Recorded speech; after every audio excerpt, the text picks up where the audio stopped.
Hello everyone, আজকের ক্লাসটি ত্রিপুরার সমস্ত কম্পিটিটিভ এক্সাম এবং ইন্টারভিউর জন্য খুবই গুরুত্বপূর্ণ, কারণ আজকের ক্লাসে থাকছে ডিসেম্বর থেকে জানুয়ারি মাস পর্যন্ত কারেন্ট অ্যাফেয়ার্সের খুবই গুরুত্বপূর্ণ প্রশ্নোত্তর।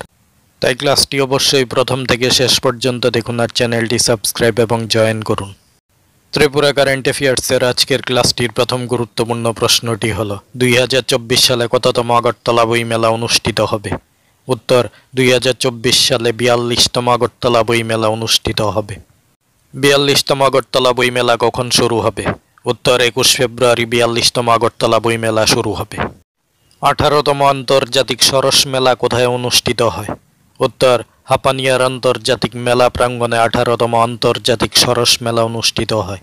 18তম আন্তর্জাতিক সরস মেলার উদ্বোধন করেন ত্রিপুরার মুখ্যমন্ত্রী প্রফেসর ডক্টর মানিক সাহা।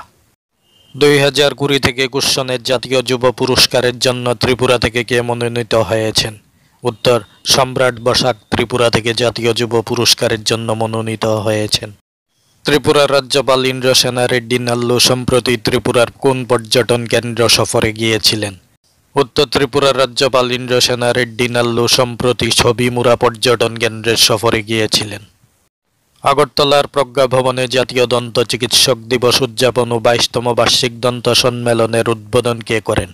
উত্তর, ত্রিপুরার মুখ্যমন্ত্রী প্রফেসর ডক্টর মানিক শাহ আগরতলার প্রজ্ঞা ভবনে জাতীয় দন্ত চিকিৎসক দিবস উদযাপন ও 22তম বার্ষিক দন্ত সম্মেলনের উদ্বোধন করেন। ধর্মনগরে মুখ্যমন্ত্রী প্রাণী পালক সম্মান নিধির উদ্বোধন করলেন কে?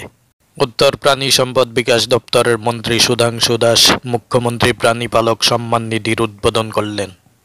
দুদিনের খেলো ত্রিপুরা প্যারা গেমসের উদ্বোধন কে করেন?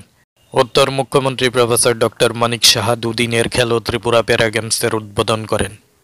সম্প্রতি বিদ্যুৎ নিগমের কততম প্রতিষ্ঠা দিবস পালিত হয়?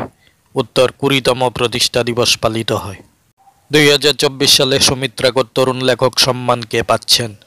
উত্তর, কবি, প্রাবন্ধিক, গবেষক ও গল্পকার সেবিকা ধর 2024 সালে সুমিত্রাকর তরুণ লেখক সম্মান পাচ্ছেন। 3 দিনব্যাপী অদ্বৈত মল্লবর্মণ উৎসবের সূচনা কোথায় হয়? উত্তর, নলছরের ক্যাম্পতলিতে 3 দিনব্যাপী অদ্বৈত মল্লবর্মণ উৎসবের সূচনা হয়। অদ্বৈত মল্লবর্মণের কততম জন্মবার্ষিকী পালিত হয়?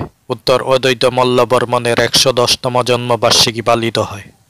সম্প্রতি ত্রিপুরার কোথায় লগ হাটের উদ্বোধন হয়? উত্তর, এডিসির সদর দপ্তর খুমলুঙে লগ হাটের উদ্বোধন হয়। সুশাসনে 11টি ছোট রাজ্যের মধ্যে ত্রিপুরার স্থান কত? উত্তর, সুশাসনে 11টি ছোট রাজ্যের মধ্যে ত্রিপুরার স্থান হল 8ম। মুহুরী সাংস্কৃতিক উৎসব কোথায় অনুষ্ঠিত হয়? উত্তর, বিলোনিয়ায় মুহুরী সাংস্কৃতিক উৎসব অনুষ্ঠিত হয়। 3 কাল সাহিত্য উৎসব কবে কোথায় অনুষ্ঠিত হয়? উত্তর, 9 ডিসেম্বর স্টুডেন্টস হেলথ হোমে 3 কাল সাহিত্য উৎসব অনুষ্ঠিত হয়। সম্প্রতি প্রয়াত পদ্মশ্রী পুরস্কার প্রাপ্ত ধাঙ্গা ডালং কোন বাদ্যযন্ত্র বাদক ছিলেন? উত্তর, রসেম বাদক ছিলেন। 16তম আগরতলা পুস্তক মেলা কোথায় অনুষ্ঠিত হয়? উত্তর, আগরতলার শিশু উদ্যান বা চিলড্রেন্স পার্কে অনুষ্ঠিত হয়। ত্রিপুরার প্রথম মহিলা IFS হিসেবে কাকে পদোন্নতি দেওয়া হয়? উত্তর, পৌশালী রায়কে IFS হিসেবে পদোন্নতি দেওয়া হয়। ত্রিপুরা কারেন্ট অ্যাফেয়ার্সের আজকের ক্লাসটি ছিল খুবই গুরুত্বপূর্ণ, আর আমাদের চ্যানেলে বিভিন্ন কম্পিটিটিভ এক্সামের ক্লাস রেগুলার করানো হয়। তাই কম্পিটিটিভ এক্সামের প্রিপারেশনের জন্য গুরুত্বপূর্ণ ক্লাস পেতে চ্যানেলটি সাবস্ক্রাইব এবং জয়েন করুন। সবাইকে ধন্যবাদ।